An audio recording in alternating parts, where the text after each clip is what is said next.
Okay, joined by manager Luke Garrard after a 1-0 win here away at Aldershot Town. Back-to-back away wins, how does that feel? Yeah, good, really good.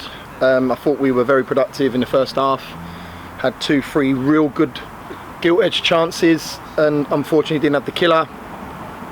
Second half I felt they had a little bit more of the ascendancy. Amaluzor comes on the pitch and he's always going to be a threat. He doesn't conform to that central striker role when he goes and drops in, gets on the half turn.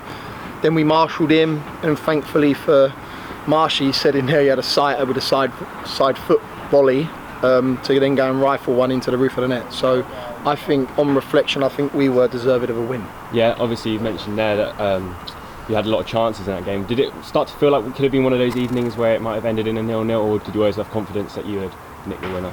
Yeah, I think we had a lot of final third entries. Talking a lot of jargon now.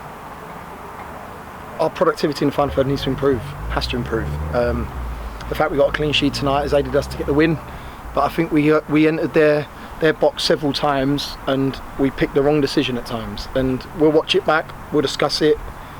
I can't question anyone's effort and application tonight. Made a couple of changes and they freshened it up. The same again Saturday. Got to look to utilise the squad. I've said it. Last year I had a post-mortem last year, and it sounds very grim, from the FA Cup, and I went to the same well too often and the results didn't go in our favour. This year, learnt a lot. We're doing a pre-mortem. We're experiences from last year. We need to ensure that we are putting a bit of freshness into the group, and got to be honest with you, they don't know if they're starting the next game. They need to fight for their places and ensure that they deliver on performances. Yeah, another clean sheet then. Another thanks to some big saves by Ashmore. Howkey was his performance today. The one where he's gone and sprawled him late on with about 2 to go was class.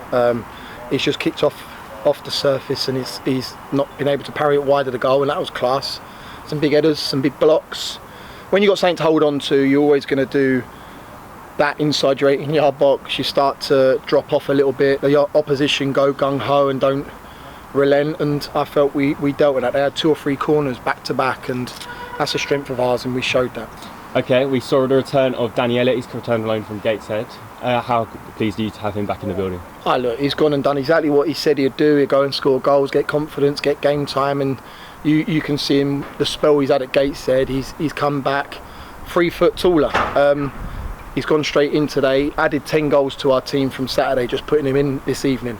It didn't go for him at times. He got his shots off at times, which we know. He had one slid up the side. He's frustrated because obviously he wants to continue his run, but yeah, really happy to have him back in the building, and obviously look forward to working with him closely now. Yeah, and would the team take a lot of confidence? Obviously got a tough task on Saturday, Chesterfield, but would the team take a lot of confidence from these 2 results? Listen, it's bubbling. We need to ensure that we don't get too high, never get too low. We need to ensure that we continue working hard off the pitch in terms of the analysis, the training. We've catered their week superbly, and we need to ensure that that's the case Thursday, Friday, because I'll do my prep tomorrow. Chesterfield are an outstanding side. They took a championship in West Brom 3-2 in the 3rd round and levelled late on. I think he's a class manager. I think he's got great personnel, and we need to be right on our game to get a result come Saturday.